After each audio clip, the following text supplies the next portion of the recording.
Welcome to social post. Hi నాన్న movie ఎలా ఉందో ఇప్పుడు చూద్దాం.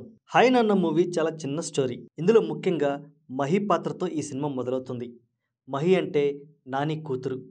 తల్లి ఎవరో తెలియదు. అందుకే అమ్మ కోసం తప్పిస్తూ ఉంటుంది. ప్రొఫెషనల్గా ఫోటోగ్రాఫర్ అయిన నానికి ఒక ఈవెంట్లో యష్నా పరిచయం అవుతుంది. అనుకోకుండా ఇద్దరు మళ్ళీ మళ్ళీ కలుసుకునే సందర్భం వస్తూ ఉంటుంది. ఇద్దరికి ఒక పాస్ట్ ఉంటుంది. అందులో యష్నాకి పెళ్ళవుతుంది. నానికి మాత్రం పెళ్ళైపోయి కూతురు కూడా పుడుతుంది. యష్నా తన పెళ్లిని ఎందుకు రద్దు చేసుకోవాలనుకుంటుంది? నానిని ఎందుకు ప్రేమిస్తుంది? యష్నా ప్రేమ సక్సెస్ అయ్యిందా లేక ఓడిపోయిందా? అమ్మ కోసం తప్పిస్తున్న మహికి యష్నా రూపంలో అమ్మ దొరికిందా లేక పాస్ట్లో జరిగిందే ఇక్కడ కూడా రిపీట్ అయిందా? ఇది స్టోరీలోని మెయిన్ ప్లాట్. యాక్టర్ నాని తన పాత్రకి అద్భుతంగా ప్రాణం పోసి గుండెల్ని పిండేశాడు. మరో ఇంట్రెస్టింగ్ మ్యాటర్ ఏంటంటే అసలు నానిని ఇంత అందంగా ఇప్పటివరకు ఏ డైరెక్టర్ చూపెట్టలేదు. ఇక్కడ డైరెక్టర్ అయితే 100% సక్సెస్ అయ్యాడు. ఆ తర్వాత మృణాల్ ఠాకూర్.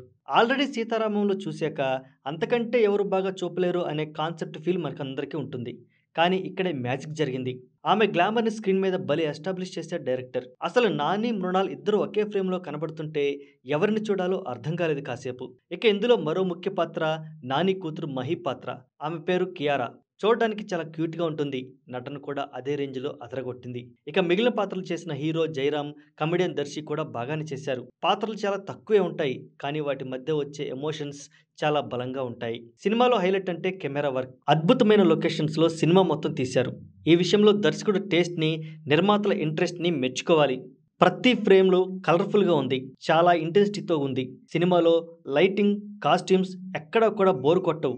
ఇంకా చెప్పాలంటే ఎక్స్ట్రా లైట్స్తో పాత్రల్ని బాగా ఎలివేట్ చేశారు. అలా అని డిస్టర్బ్ చేసే లైటింగ్ ఎక్కడా లేదు. ముఖ్యంగా తెలుగు సినిమాల్లో సాంగ్స్లో, ఫైట్స్లో వచ్చే ఆ డిస్టర్బ్డ్ లైటింగ్ ఏదైతే ఉంటుందో అది ఇక్కడ పూర్తిగా కట్ చేశారు. కెమెరా వర్క్ చేసిన సాను జాన్కి హ్యాట్స్ ఆఫ్ చెప్పాలి. అతనేదో కేవలం వర్క్ నేర్చుకొని సినిమాల్లోకి రాలేదు. కెమెరా కోర్సు చదివి ట్రైనింగ్ తీసుకొని ఆ తర్వాత సినిమాల్లోకి వచ్చాడు. ఆ క్వాలిటీ మనకి తెర మీద కనబడుతుంది.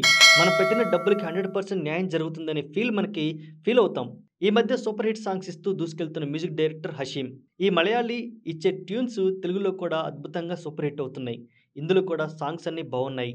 బ్యాక్గ్రౌండ్ మ్యూజిక్ చాలా బాగుంది. ఎమోషన్స్ని చాలా బాగా క్యారీ చేసింది. ముఖ్యంగా క్లైమాక్స్, ప్రీ క్లైమాక్స్లో వచ్చే ఎమోషన్ సీన్స్కి తన బ్యాక్గ్రౌండ్ మ్యూజిక్ యాప్ట్గా అనిపించింది. ఇక క్లైమాక్స్ సన్నివేశంలో నాని నటన, యష్నా నటన అయితే అదిరిపోయింది. గుండెని పిండేసేలా ఉంది. ఇక సినిమాలో మైనస్ పాయింట్ చెప్పాలంటే చాలా చిన్న కథ, దానిని పెద్దగా తీశారు. బహుశా ఇది పాన్ ఇండియా లెవెల్లో ప్లాన్ చేశారు కాబట్టి ఇట్లా తీసుంటారని నాకైతే అనిపిస్తుంది. సినిమాలో మొత్తం రిచ్గానే ఉంది. ఎక్కడా కూడా తేడా లేదు. ఇక సినిమాలో బాగుండేది క్లోజప్ షాట్స్, బోర్ కొట్టించేది స్లో మోషన్ షాట్స్. చూసి చూసి చిరాకు తెప్పిస్తారు. ఇక డైరెక్టర్ శౌర్య గురించి చెప్పాలి. బహుశా ఈ కథ రియల్ లైఫ్ స్టోరీ నుంచి తీసుకున్నాడేమో అనిపిస్తుంది. వాళ్ళ ఫ్రెండ్స్తో లేక తనదో, కానీ మొత్తానికి రివీల్ అయితే చేయలేదు. స్టోరీని కాకుండా స్క్రీన్ ప్లేని, ప్రొడక్షన్ని బాగా నమ్మాడు. వాటిలో అతను చాలా సక్సెస్ అయ్యాడు. అదే స్టోరీ మీద కూడా ఇంకాస్త వర్క్ చేస్తుంటే సినిమా నెక్స్ట్ లెవెల్ ఉండేదని నాకైతే అనిపించింది. ఇందులో మాస్ అంశాలు పెద్దగా ఏం ఉండవు. కూల్గా సాగిపోతుంది. ఒకవైపు వింటర్ నడుస్తుంటే సినిమాలో కూడా అదే ఫీల్ కలుగుతుంది. సో ఫైనల్లీ ఇది హాయ్ నాన్న మూవీ రివ్యూ. నాన్న పాత్రలో నాని, కూతురు పాత్రలో కియారా అదరగొట్టేశారు. నిన్ను కోరి తర్వాత అలాంటి ఫీల్ గుడ్ స్టోరీలో నాని మెప్పించాడు. మరి మీరు కూడా ఈ హాయ్ నాన్న మూవీని చూసారా? చూస్తే మీకు ఎలా అనిపించింది? మీ అభిప్రాయాన్ని కామెంట్ రూపంలో తెలియజేయండి. వీడియో నచ్చితే లైక్ చేయండి. Thanks for watching.